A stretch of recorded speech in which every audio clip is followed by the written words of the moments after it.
जरा एक स्थिति की कल्पना की जाए। हम्म। एक युवा महिला है जिसने अपनी पूरी जिंदगी सिर्फ और सिर्फ पुरुषों के प्रति आकर्षण महसूस किया है। हाँ। और फिर अचानक एक दिन अपनी सबसे अच्छी महिला दोस्त के प्यार में वो पूरी तरह से पागल हो जाती है। हाँ बिल्कुल। या फिर मान लिया जाए एक ऐसी महिला जो खुद को हमेशा से लेस्बियन मानती आई है, वो अचानक अपने करीबी पुरुष दोस्त के लिए गहरी शारीरिक इच्छा महसूस करने लगती है। मतलब ये किसी फिल्म की स्क्रिप्ट का हिस्सा नहीं है, ये कॉर्नेल यूनिवर्सिटी में दर्ज किया गया एक बिल्कुल वास्तविक साइंटिफिक केस है। हाँ, और यही वो बिंदु है जहां विज्ञान हमारी रोजमर्रा की समझ को पूरी तरह चुनौती देता है। मतलब इंसान हमेशा से यही मानता आया ना कि हम उसी से प्यार कर सकते हैं जिसके प्रति हम शारीरिक रूप से आकर्षित होते हैं। सही बात है। लेकिन जब हम इस धारणा को वैज्ञानिक कसौटी पर कसते हैं तो एक बिल्कुल ही अलग और सच कहूं तो चौंकाने वाली तस्वीर सामने आती है। एम डायमंड का एक बेहद दिलचस्प रिसर्च चैप्टर है जिसका शीर्षक है love, desire and sexual fluidity, यानी प्यार, इच्छा और यौन तरलता। हाँ, बहुत ही दिलचस्प रिसर्च है ये। तो आज इस गहरी चर्चा का हमारा मुख्य उद्देश्य ये समझना है कि कैसे रोमांटिक प्यार और शारीरिक आकर्षण हमारे दिमाग में एक ही सिक्के के दो पहलू नहीं हैं, बल्कि ये दो बिल्कुल अलग-अलग प्रणालियां हैं जो स्वतंत्र रूप से काम करती हैं। ये खोज इंसानी आकर्षण और रिश्तों को देखने का नजरिया जड़ से बदल सकती है। इस विषय की गहराई में जाने के लिए ना हमें थोड़ा पीछे जाना होगा, 1990 के दशक की शुरुआत में। अच्छा। उस समय लीसा डायमंड कॉर्नेल यूनिवर्सिटी में ग्रेजुएट स्टूडेंट के तौर पर अपना पहला बड़ा रिसर्च प्रोजेक्ट कर रही थी।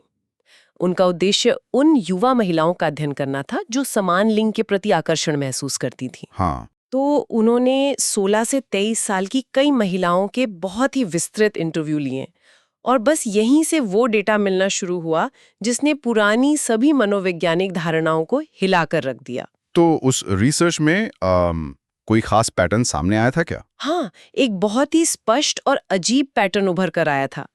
इंटरव्यू के दौरान कई महिलाओं ने ये स्वीकार किया कि किसी दूसरी महिला के प्रति उनका सबसे पहला शारीरिक आकर्षण, मतलब कोई पहली नजर का प्यार या अचानक हुआ शारीरिक खिंचाव नहीं था। तो फिर क्या था?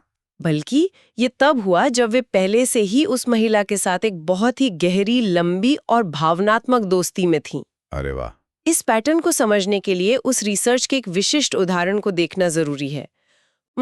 एक महिला ने अपने इंटरव्यू में बताया कि वो अपनी रूममेट के साथ पिछले 5 साल से रह रही थी। 5 साल? हाँ, 5 साल। और उन 5 सालों में उनकी दोस्ती इतनी गहरी हो चुकी थी कि वे अपना सारा खाली समय एक साथ बिताती थीं।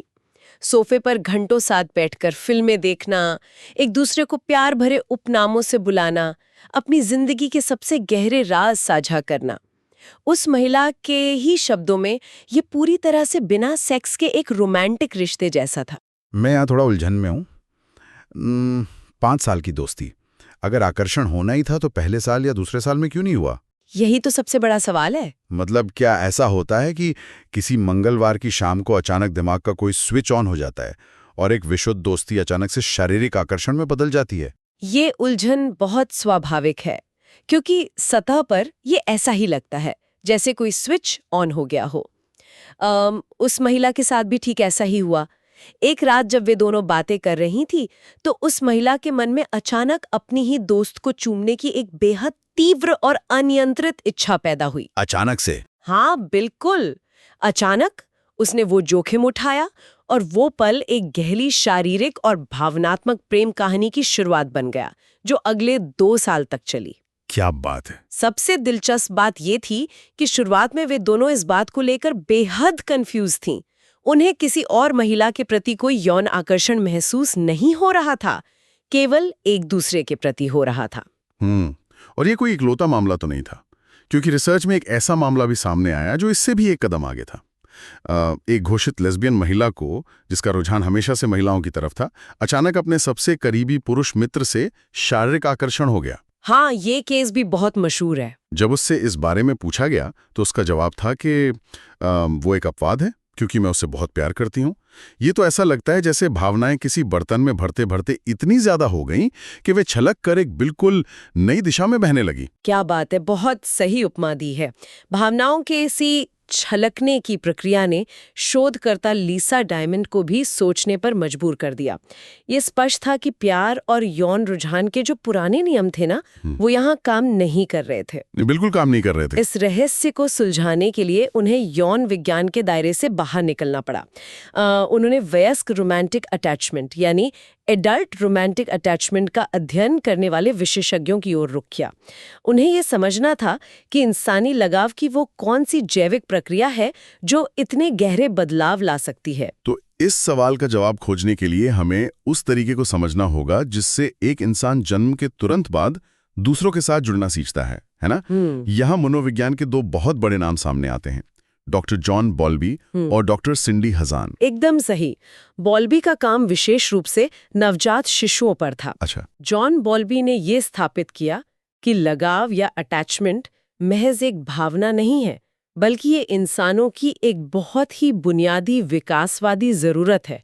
मतलब ये भूख या प्यास जितनी ही जरूरी है, जैसे सर्वाइवल के लिए जरूरी हो। बिल्कुल। एक नवजात शिशु पूरी तरह से असहाय होता है ना, उसके जीवित रहने की एकमात्र शर्त यह है कि कोई बड़ा व्यक्ति उसकी देखभाल करे। इसलिए प्रकृति ने शिशु के दिमाग को इस तरह से डिजाइन किया है कि जब भी वो डरा हुआ या परेशान महसूस करता है तो वो अपने माता पिता की तरफ भागता है, सुरक्षा खोजता है और उनसे दूर जाने पर रोता है। हाँ, ये एक अटैचमेंट सिस्टम है जो पूरी तरह से सर्वाइवल के लिए बना है। और फिर डॉक्टर हजान ने इस सिद्धांत को आगे बढ़ाते हुए ये साबित किया कि जब हम बड़े हो जाते हैं तो हमारा वो शिशु वाला अटैचमेंट सिस्टम कहीं गायब नहीं होता। हम बस अपनी सुरक्षा और लगाव की उस जरूरत को अपने माता पिता से हटाकर अपने रोमांटिक पार्टनर पर ट्रांसफर कर देते हैं। हम दुनिया की भीड़ में एक ऐसा व्यक्ति खोजते हैं जो हमारे लिए एक सुरक्षित पनागाह बन सके। का सबसे बड़ा वैज्ञानिक तथ्य सामने आता है। जब हम एक शिशु के लगाव को ध्यान से देखते हैं तो पाते हैं कि वो पूरी तरह से जेंडर ब्लाइंड या लिंग निरपेक्ष होता है। Gender blind? थोड़ा और समझाइए। मतलब एक नवजात बच्चा ये बिल्कुल परवाह नहीं करता कि उसे सीने से लगाने वाला व्यक्ति पुरुष है या महिला। वो केवल उस गर्माहट, उस प्यार, उस सुरक्षा और उस भावनात्मक उपलब्धता पर प्रतिक्रिया देता है। लेकिन एक सेकंड रुकिए, क्या हम यहाँ वयस्कों की दुनिया के साथ तुलना करने में थोड़ी जल्दबाजी नहीं कर रहे हैं? बच्चों का प्यार तो निस्वार्थ और शारीरिक आकर्षण से मुक्त होता है। जब हम बड़े होते हैं तो हमारी प्राथमिकताएं पूरी तरह से बदल जाती हैं ना? ये सवाल उठना लाजमी है। हम तो आमतौर पर उसी को अपना रोमांटिक पार्टनर चुनते हैं जो हमें शारीरिक रूप से भी आकर्षित करता है। क्या हम कुछ अपवादों को ही नियम तो नहीं मान रहे? ये एक बहुत ही तार्किक सवाल है। हम अक्सर प्यार और यौन इच्छा को एक साथ गुंथा हुआ देखते हैं, इसलिए हमें लगता है कि वो एक ही चीज है। लेकिन न्यूरोसाइंस यानी मस्तिष्क विज्ञान कुछ और ही बताता है। अच्छा, न्यूरोसाइंस क्या कहता है? MRI स्कैन्स और दिमागी अध्ययनों से ये साबित हो चुका है कि वयस्कों में रोमांटिक प्यार की न्यूरल संरचना या दिमागी बनावट ठीक वैसी ही होती है जैसी एक शिशु के लगाव की होती है। वे एक ही न्यूरल नेटवर्क का इस्तेमाल करते हैं। अरे वाह! तो इसका मतलब ये हुआ कि अगर बच्चों में लगाव जेंडर ब्लाइंड होता है और हम उसी न्यूरल नेटवर्क का इस्तेमाल करके रोमांटिक प्यार करते हैं तो हमारी प्यार करने की क्षमता भी स्वाभाविक रूप से जेंडर ब्लाइंड है। बिल्कुल। विज्ञान ये स्पष्ट करता है कि प्यार और यौन इच्छा एक ही सिक्के के दो पहलू नहीं हैं। ये दो बिल्कुल अलग अलग प्रणालियां हैं। एक प्रणाली हमारी यौन इच्छा को नियंत्रित करती है जो काफी हद तक जेंडर पर आधारित होती है, यानी हम जन्म से ही एक विशेष लिंग के प्रति यौन आकर्षण महसूस कर सकते हैं। लेकिन जो दूसरी प्रणाली है हमारा अटैचमेंट सिस्टम या रोमांटिक प्यार, वो पूरी तरह से जेंडर ब्लाइंड है। हमारे प्यार करने की क्षमता किसी जेंडर की मोहताज नहीं है। ये तो बहुत बड़ा विरोधाभास हो गया। यानी हमारा यौन रुझान ये तय नहीं कर सकता कि हम किससे प्यार कर सकते हैं।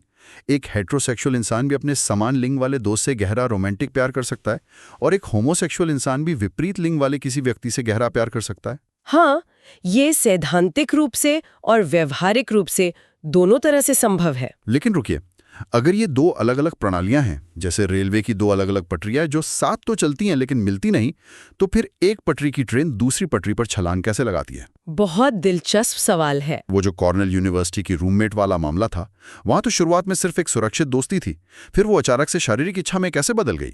अगर दिमाग में दो अलग सिस्टम हैं, तो एक ने दूसरे को ट्रिगर कैसे किया? इस सवाल का जवाब जीव विज्ञान के सबसे जादुई रसायनों में से एक में छिपा है, हमारे दिमाग में एक हार्मोन पाया जाता है जिसे ऑक्सीटोसिन कहते हैं। इसे आम बोलचाल में लव हार्मोन या कडल हार्मोन भी कहा जाता है। हाँ, ऑक्सीटोसिन के बारे में तो बहुत सुना है कि ये हमें अच्छा महसूस कराता है और बॉन्डिंग में मदद करता है। सही कहा, लेकिन ये सिर्फ अच्छा महसूस कराने तक सीमित नहीं है। इसकी कार्यप्रणाली को समझने के लिए वैज्ञानिकों ने जानवरों पर बहुत ही विस्तृत शोध किया है। विशेष रूप से प्रेरी वोल्स नाम के चूहों की एक प्रजाति पर। अच्छा, चूहों पर। हाँ, स्तनधारी जीवों की 95% प्रजातियां एक से अधिक साथी चुनती हैं, लेकिन ये जो प्रेरी वॉल्स होते हैं ये जीवन भर के लिए केवल एक ही साथी चुनते हैं, यानी मोनोगैमस होते हैं। वैज्ञानिकों ने पाया कि जब ये वोल्स एक साथ समय बिताते हैं, एक दूसरे के करीब रहते हैं, तो उनके दिमाग में भारी मात्रा में ऑक्सीटोसिन रिलीज होता है। यही हार्मोन उनके बीच वह अटूट पेयर बॉन्डिंग या जीवन भर का रिश्ता बनाता है। तो इंसानों में भी ऐसा ही होता होगा। जब वे दोनों रूममेट्स 5 साल तक साथ रहीं, साथ फिल्में देखीं, तो उनके दिमाग में भी लगातार ऑक्सीटोसिन बन रहा होगा, जो उनकी दोस्ती को एक गहरे लगाव में बदल रहा था। बिल्कुल, और ऑक्सीटोसिन की सबसे बड़ी खासियत यहीं पर सामने आती है। ये हार्मोन केवल भावनात्मक लगाव या बॉन्डिंग तक ही सीमित नहीं रहता। शोध बताते हैं कि ऑक्सीटोसिन सीधे तौर पर हमारे शारीरिक और यौन व्यवहार को भी उत्तेजित करता है।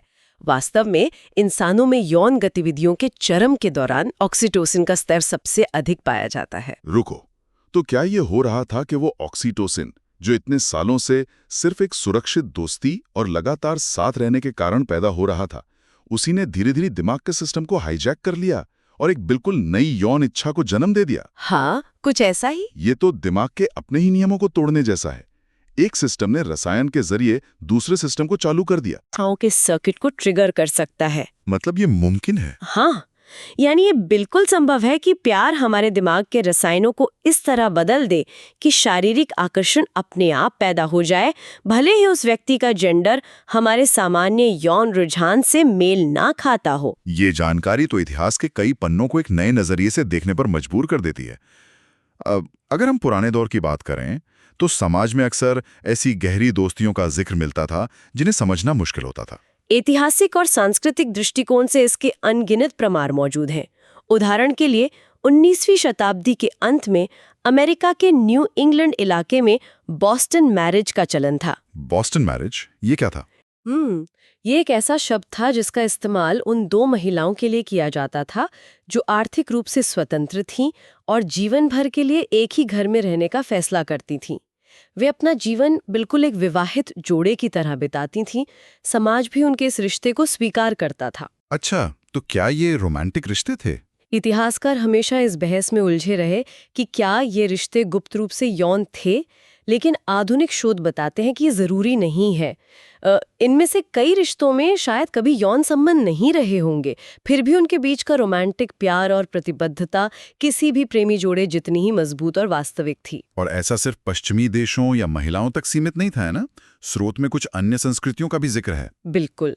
ऐतिहासिक दस्तावेज बताते हैं कि मूल अमेरिकन इतिहास में नेटिव अमेरिकन्स के बीच पुरुषों के बीच भी बेहद गहरी भावुक दोस्तियों की परंपरा रही है। बाहरी लोगों और यूरोपीय खोजकर्ताओं ने अक्सर इन रिश्तों को देखकर यह मान लिया कि ये समलैंगिक यौन रिश्ते हैं, जो कि शायद सच नहीं था। हाँ, इसी तरह कैमरून और पॉलिनेशिया जैसी संस्कृतियों में भी पुरुषों के बीच ब्लड ब्रदर्स या सोलमेट्स जैसी दोस्तियां देखी गई हैं। ये ऐसे रिश्ते थे जिनमें भावनाएं और जुड़ाव सामान्य दोस्ती से बहुत आगे थे। यानी इन ऐतिहासिक उदाहरणों में भी वही जेंडर ब्लाइंड अटैचमेंट सिस्टम और ऑक्सीटोसिन काम कर रहा था। इसी पूरी प्रक्रिया को समझाने के लिए शोधकर्ताओं ने एक बहुत ही सटीक अवधारणा पेश की है, जिसे ओपन जेंडर स्कीमा कहा जाता है। Open gender schema? हाँ, इसका अर्थ यह है कि कुछ व्यक्तियों के लिए जब वे किसी से जुड़ते हैं तो उस सामने वाले व्यक्ति का जेंडर पूरी तरह से बैकग्राउंड में चला जाता है। वे सीधे उस इंसान से, उसके व्यक्तित्व से और उससे मिलने वाली सुरक्षा से प्यार करते हैं। लिंग या जेंडर उनके रोमांटिक लगाव के रास्ते में कोई बाधा नहीं बनता। अगर ये विज्ञान इतना ही लचीला है और अगर हम सिर्फ इंसान से प्यार करते हैं, जेंडर से नहीं, तो यहाँ एक बहुत बड़ा सवाल खड़ा होता है। क्या आज के समय में गे, स्ट्रेट या लेस्बियन जैसी कैटेगरीज महज एक सामाजिक भ्रम है? क्या इनका कोई जैविक आधार नहीं है? इस सवाल का सीधा जवाब देना बहुत जरूरी है ताकि कोई गलतफहमी न रहे। यौन रुझान या सेक्सुअल ओरिएंटेशन पूरी तरह से वास्तविक है और इसका एक मजबूत जैविक आधार है। विज्ञान और कई बड़े अध्ययन, विशेष रूप से जुड़वां बच्चों पर हुए शोध, यह साबित करते हैं कि यौन रुझान 30 से 40% तक आनुवांशिक होता है। यानी अगर जुड़वां बच्चों में से एक समलैंगिक है तो दूसरे के समलैंगिक होने की संभावना आनुवांशिक रूप से काफी अधिक होती है। सटीक रूप से। इसका मतलब है कि लोग जन्म से ही किसी विशेष लिंग के प्रति आकर्षण की एक अंतर्निहित प्रवृत्ति के साथ पैदा होते हैं। ये कोई ऐसी चीज नहीं है जिसे समाज ने थोपा हो, लेकिन, और ये एक बहुत बड़ा लेकिन है, विज्ञान ये भी स्पष्ट करता है कि आनुवांशिक होने का मतलब ये नहीं है कि ये पत्थर की लकीर है, और यहीं पर यौन तरलता या सेक्सुअल फ्लूइडिटी का सिद्धांत सामने आता है। सेक्सुअल फ्लूइडिटी, इसे समझने के लिए मेरे दिमाग में एक स्मार्टफोन की उपमा आती है। जैसे जब हम एक नया स्मार्टफोन खरीदते हैं तो वो एक डिफ़ॉल्ट ऑपरेटिंग सिस्टम या डिफ़ॉल्ट सेटिंग के साथ आता है। ये हमारा आनुवांशिक यौन रुझान हो गया। बिल्कुल। लेकिन अगर हमें कोई बहुत ही खास ऐप मिल जाए, यानी हमारी जिंदगी में कोई खास इंसान आ जाए जो हमारे इमोशनल सर्किट से जुड़ जाए, तो फोन का सिस्टम उस नई चीज को अपनाने के लिए खुद को ढाल सकता है। इसका मतलब यह बिल्कुल नहीं है कि डिफ़ॉल्ट सेटिंग खराब थी या फोन टूट गया है। यह बस सिस्टम की छिपी हुई क्षमता और उसका लचीलापन है। ये एक बेहद शानदार और सटीक उपमा है। हमारा दिमाग वास्तव में परिस्थितियों और गहरे रिश्तों के आधार पर नई इच्छाओं को अपनाने में सक्षम है। लेकिन यहाँ इस विज्ञान से जुड़ी एक बहुत ही सख्त चेतावनी को रेखांकित करना जरूरी है। कैसी चेतावनी? इस विज्ञान का ये मतलब कतई नहीं है कि कोई व्यक्ति जबरदस्ती अपनी इच्छाओं को बदल सकता है या कोई बाहरी व्यक्ति किसी का रुझान बदल सकता है। ये चेतावनी इसलिए अहम है क्योंकि इतिहास में लोगों ने इस बदलाव के नाम पर बहुत कुछ झेला है। वास्तव में अतीत में रिपेरेटिव थेरेपी या रूपांतरण चिकित्सा के नाम पर बहुत से समलैंगिक लोगों को ये विश्वास दिलाया गया कि वे अपना यौन रुझान बदलकर विषमलैंगिक बन सकते हैं। अमेरिकन साइकोलॉजिकल एसोसिएशन के एक विशेष टास्क फोर्स ने इन थेरेपीज पर सालों तक गहन शोध किया। और उनका निष्कर्ष क्या था? उनका निष्कर्ष बहुत स्पष्ट था कि किसी के यौन रुझान को जबरदस्ती बदलने की कोशिश पूरी तरह से असफल होती है, और इससे भी बदतर ये लोगों में गंभीर अवसाद, एंग्जाइटी और मानसिक आघात पैदा करती है। तो फिर यौन तरलता और जबरदस्ती बदलने में बुनियादी फर्क क्या है? बुनियादी फर्क ये है कि यौन तरलता हमेशा अप्रत्याशित और प्राकृतिक होती है। ये उन स्थितियों में और उन रिश्तों के बीच घटित होती है जिन पर हमारा कोई सचेत नियंत्रण नहीं होता। अच्छा, मतलब हम इसे कंट्रोल नहीं कर सकते? बिल्कुल नहीं। यौन तरलता हमारी इच्छाओं के दायरे को समय और परिस्थितियों के साथ विस्तार देती है। ये पुरानी इच्छाओं को सिकोड़ती या मिटाती नहीं है। आप ये तय नहीं कर सकते कि कल मैं सेक्सुअल फ्लूइडिटी का अनुभव करूंगा। ये बस हो जाता है। ये विज्ञान बहुत ही गहरा और जटिल है, लेकिन अगर हम इसे आम जिंदगी के चश्मे से देखें तो इसका हमारे रोजमर्रा के रिश्तों और हमारे द्वारा चुनी गई पार्टनर्स पर क्या असर पड़ता है? इसका सबसे सीधा असर इस बात पर पड़ता है कि हम अक्सर प्यार में तार्किक रूप से गलत फैसले क्यों लेते हैं। अगर हम जॉन बॉल्बी के शिशु लगाव वाले शोध पर वापस लौटें तो उनका एक और महत्वपूर्ण निष्कर्ष था। जब कोई इंसान खतरे, भारी तनाव या किसी संकट में होता है तो लगाव या सुरक्षित महसूस करने की जरूरत हावी हो जाती है। उस समय ये जरूरत भूख या प्यास जैसी अन्य सभी शारीरिक जरूरतों को पीछे छोड़ देती है। इसका मतलब है कि जब हम डरे हुए या अकेले होते हैं तो हमारा दिमाग तर्क करना बंद कर देता है और सिर्फ एक सुरक्षित ठिकाना ढूंढने लगता है। बिल्कुल सही। हमारा दिमाग दूसरों से जुड़ने के लिए डिजाइन किया गया है। हम वायर्ड टू बॉन्ड है। यही कारण है कि हम अक्सर देखते हैं कि लोग ऐसे व्यक्तियों में पूरी तरह पागल हो जाते हैं जो कागज पर उनके लिए पूरी तरह से असंगत होते हैं। अक्सर लोग शिकायत करते हैं ना कि वे हमेशा गलत इंसान के प्यार में क्यों पड़ते हैं। कोई ऐसा इंसान जो उम्र में उनसे बहुत बड़ा या छोटा हो, जिसका स्वभाव बिल्कुल अलग हो या जिसकी जीवन शैली उनसे मेल ना खाती हो। हाँ बिल्कुल। तो अब इस विज्ञान के जरिए हम समझ सकते हैं कि इसमें उनकी कोई गलती नहीं है। उनका अटैचमेंट सिस्टम बस एक अलार्म बजा रहा है कि मुझे सुरक्षा चाहिए और उसे जो इंसान सबसे पहले वो सुरक्षा देता है, दिमाग उसी से ऑक्सीटोसिन की मदद से जुड़ जाता है। वो ये नहीं देखता कि ये इंसान भविष्य के लिए सही है या नहीं। यही मानवीय रिश्तों का सबसे बड़ा सच है। इस पूरे शोध का निष्कर्ष ये है कि प्यार और साथी चुनने की प्रक्रिया में इंसानी दिमाग अविश्वसनीय रूप से लचीला है। हम अक्सर इस भ्रम में जीते हैं कि हमारी भावनाओं, हमारे आकर्षण और हमारे द्वारा चुने गए रास्तों पर हमारा पूरा सचेत नियंत्रण है। लेकिन जीव विज्ञान हमें बताता है कि हम अपनी यौन इच्छाओं और अपने प्यार को उतना नियंत्रित नहीं कर सकते जितना हम सोचते हैं। सही बात है। हमारी बायोलॉजी हमें सुरक्षित महसूस कराने के लिए, हमेशा अप्रत्याशित रास्तों पर ले जाने के लिए तैयार रहती है। तो अगर इस पूरे विश्लेषण को एक धागे में पिरोया जाए, तो हमने आज ये जाना कि प्यार और यौन इच्छा दो बिल्कुल अलग-अलग प्रणालियां हैं। जहां हमारी यौन इच्छा काफी हद तक जेंडर पर आधारित और आनुवांशिक होती है, वहीं हमारी प्यार करने की क्षमता यानी हमारा अटैचमेंट सिस्टम पूरी तरह से जेंडर ब्लाइंड होता है। बिल्कुल। और ऑक्सीटोसिन वो पुल है जो एक गहरी, सुरक्षित दोस्ती को एक अप्रत्याशित शारीरिक इच्छा में बदल सकता है। ये हमें बताता है कि इंसान का दिमाग प्यार पाने और देने के मामले में किसी भी रूढ़िवादी ढांचे से कहीं ज्यादा बड़ा और लचीला है। ये जटिलता ही तो इंसानी रिश्तों को इतना अनूठा और सुंदर बनाती है। लेकिन इस चर्चा को समाप्त करने से पहले जरा इस विषय से जुड़े एक बिल्कुल नए और थोड़े बेचैन करने वाले विचार पर गौर किया जाए। इस विज्ञान के आधार पर एक संभावना जन्म लेती है जिस पर शायद ही कभी बात की जाती है। अच्छा, वो संभावना क्या है? अभी हमने विस्तार से समझा कि हमारा दिमाग तार्किक अनुकूलता या जेंडर की बिल्कुल परवाह नहीं करता।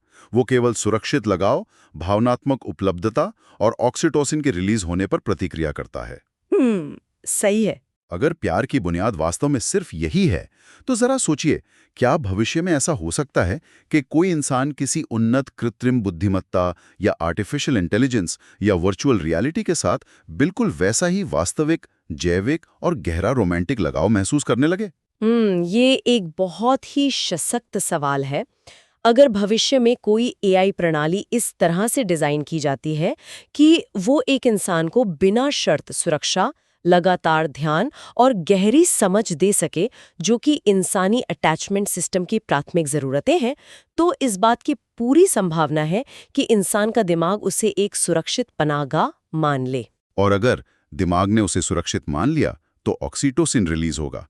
और अगर ऑक्सीटोसिन रिलीज हुआ, तो वो व्यक्ति उस मशीन या कोडिंग के साथ बिल्कुल उसी तरह प्यार में पड़ जाएगा जैसे कोई इंसान किसी दूसरे इंसान के साथ पड़ता है।